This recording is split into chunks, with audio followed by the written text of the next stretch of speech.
मौलाना साहब जो YouTube channel ज़रूर subscribe करना। आखिरी लास्ट में हिकिड़ी ॻाल्हि करणु चाहियां पियो त अल्हम्दुलिल्लाह जेको इन टाइम असांजो मवाद काफ़ी शहरनि ताईं काफ़ी मुल्कनि ताईं हले पियो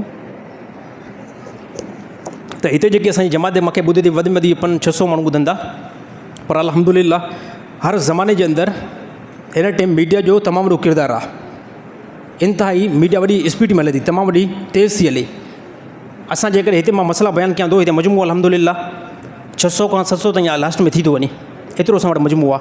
मां मसला बयानु कयां त 600 माण्हू ॿुधनि 700, पर मां तव्हांखे हैरान कुन ॻाल्हि ॿुधाईंदुमि त अल्हम्दुलिल्लाह हिन असांजे रमज़ान जे महीने में अंदरि जेके असां मसला रिकॉर्ड कया आहिनि ऐं जंहिंमें असां क़ुर हदीस जे मुवाफ़िक़ माण्हुनि खे मसला ॿुधाया आहिनि, उहे असांजा मसला 2 करोड़ खां प्लस में माण्हू ॾिठा आहिनि। 2 करोड़ खां प्लस में माण्हू ॾिठा आहिनि, यानी 2 करोड़ खां उहे मथे मसला असांजा विया आहिनि। एतिरनि माण्हू ॾिठा आहिनि त साहिब इहो फ़ाइदो या नुक़सानु? फ़ाइदो ॾिसो, कंहिं ज़माने मां नई जॾहिं स्टार्टिंग कई हुयमि त हर हिकु बंदो सर छा था कयो साईं, छा था कयो, त मां चयुमि साईं ॻाल्हि खे थोरो सम्झण जी कोशिशि कयो। हिन में को असां माज़ला को मौसीक़ी रिकॉर्ड नथा कयूं, हिन में को असां फिल्म माज़ला रिकॉर्ड नथा कयूं।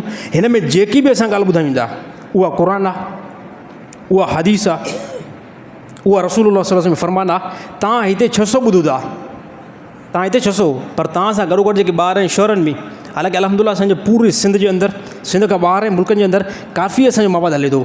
मां सिर्फ़ु थोरो ई शदादकोट खां 2-3 ॾींहं पहिरियों ॿाहिरि निकितुमि त हज़ारे नौजवान, हे फ़ख़्रिया तौर ते ॻाल्हि नथो कयां, पर ॾिसो हिकिड़ो मुस्बत जेको कमु आहे न, उहो त बंदो बयानु करे न, त हज़ारनि जी तादाद में नौजवान जंहिंखे मां बिल्कुलु ज़िंदगी में ॾिठो आहे कि साईं असां तव्हांजा घोटकी खां, तव्हांजा शिकारपुर खां, तव्हांजा सखर खां, तव्हांजा बदीन खां, हैदराबाद खां, कराची खां, फिलाणे मुख़्तलिफ़ जॻहनि तां असां तव्हांजा बयान चङी तरह ॿुधंदा आहियूं ऐं उन ते असां अमल बि कंदा आहियूं, यकीन तौर ते उन ते असां अमल बि कंदा आहियूं।